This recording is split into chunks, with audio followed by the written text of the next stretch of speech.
Welcome back to the Future Archive. Today, we examine archived broadcasts from June 27, 2026, a day when passports became political canvases, tech firms blamed their pricing on artificial intelligence, and a lake fought for its legal life. We'll also revisit the slow death of physical media and the silent history of a dictator's family.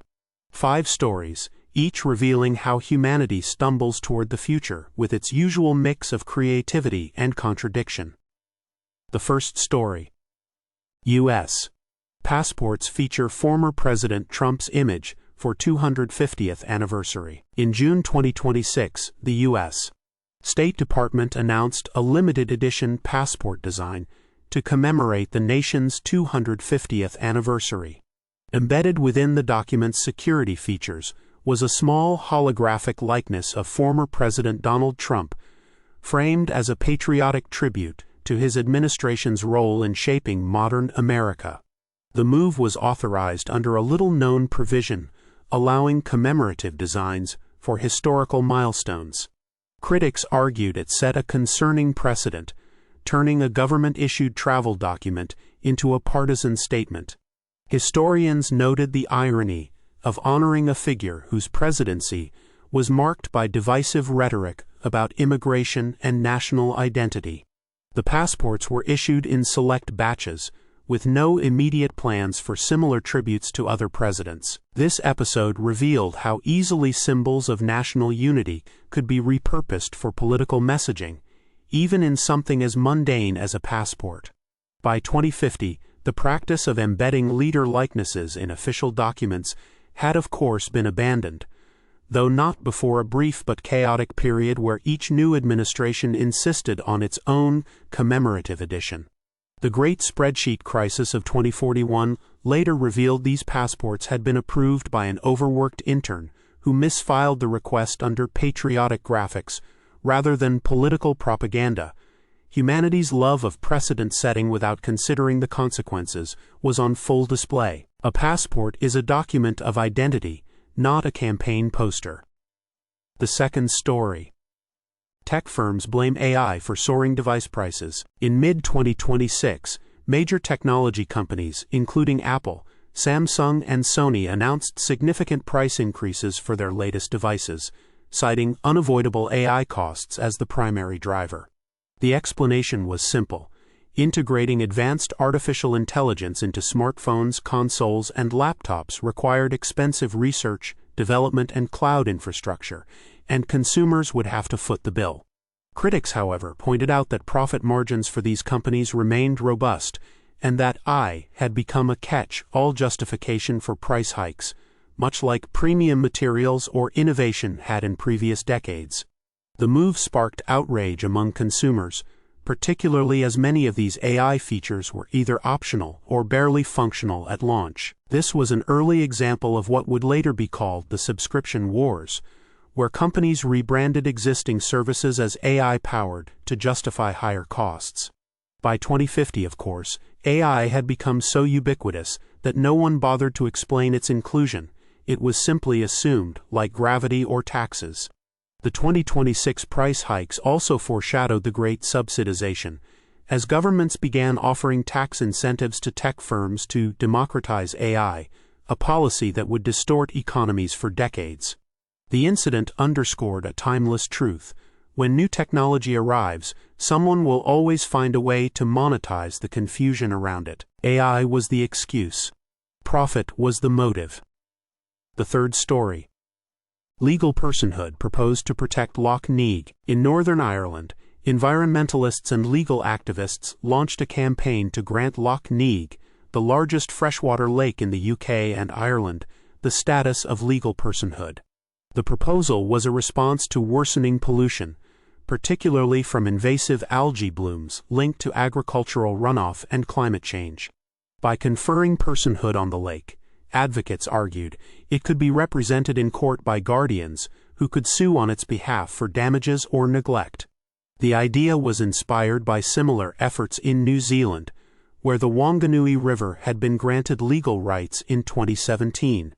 Opponents, including farming groups and some politicians, dismissed the move as legally unworkable and economically damaging. This case highlighted humanity's growing desperation to protect natural resources through whatever legal means necessary. By 2050, personhood had been granted to dozens of rivers, forests, and even a particularly stubborn glacier in Switzerland, though the practice remained contentious. The Lough Neagh campaign also revealed a broader trend.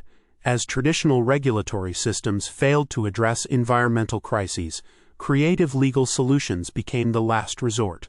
The courts, naturally, were not prepared for a lake to file a lawsuit, leading to what historians now call the Great Spreadsheet Crisis of the Irish judiciary. When laws fail, the lake sues. The fourth story. GTA 6 to launch as digital only, signaling end of physical game media. Rockstar Games announced that Grand Theft Auto 6, one of the most anticipated video game releases of 2026, would be available exclusively as a digital download.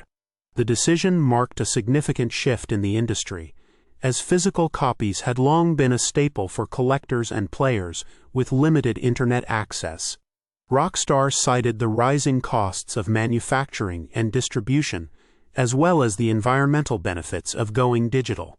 Analysts speculated that this could be the beginning of the end for physical game media, though some fans expressed frustration, arguing that digital-only releases left them vulnerable to price changes, delisted games, or server shutdowns. The death of the disc was a long time coming, but 2026 was the year it became undeniable.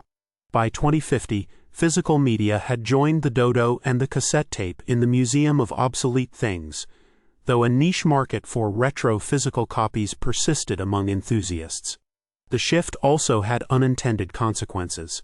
As games became purely digital, companies found new ways to monetize them, leading to the subscription wars of the late 2020s. This story was a reminder that progress often comes with trade-offs, and that what is convenient for corporations is not always convenient for consumers. The disc died. The download lived. The consumer adapted. The fifth story. The Silenced History of Kim Jong-un's Mother. A rare investigative report by The Guardian explored the taboo surrounding Kim Jong-un's maternal lineage, a subject strictly off-limits in North Korea's state-controlled narrative. Kim's mother, Ko Young-wei, was born in Japan to ethnic Korean parents and had ties to a family that had been purged during the regime's early years. Her background was considered problematic because it connected the Kim dynasty to a bloodline that had once been deemed ideologically impure. The secrecy surrounding her history underscored the regime's obsession with controlling its past, present, and future narratives. Even mentioning her name in North Korea was discouraged, and her gravesite was reportedly unmarked. This story was a stark example of how authoritarian regimes rewrite history to serve their own legitimacy. By 2050, the Kim dynasty had long since collapsed, and historians were still piecing together the fragments of North Korea's deliberately obscured past. The silence around Ko Young-wei also highlighted a universal truth. Power depends on narrative, and those who control the narrative control the past. Humanity's favorite strategy, ignoring inconvenient truths, was taken to its logical extreme in North Korea, where entire bloodlines could be erased from the official record with a stroke of a censor's pen. In North Korea, even the dead were subject to editorial review. June 27, 2026, was a day of contradictions. A nation honoring a divisive leader on its passports, corporations hiding behind AI to justify greed, a lake fighting for its life in court, a disc fading into obsolescence, and a dictator's mother erased from history.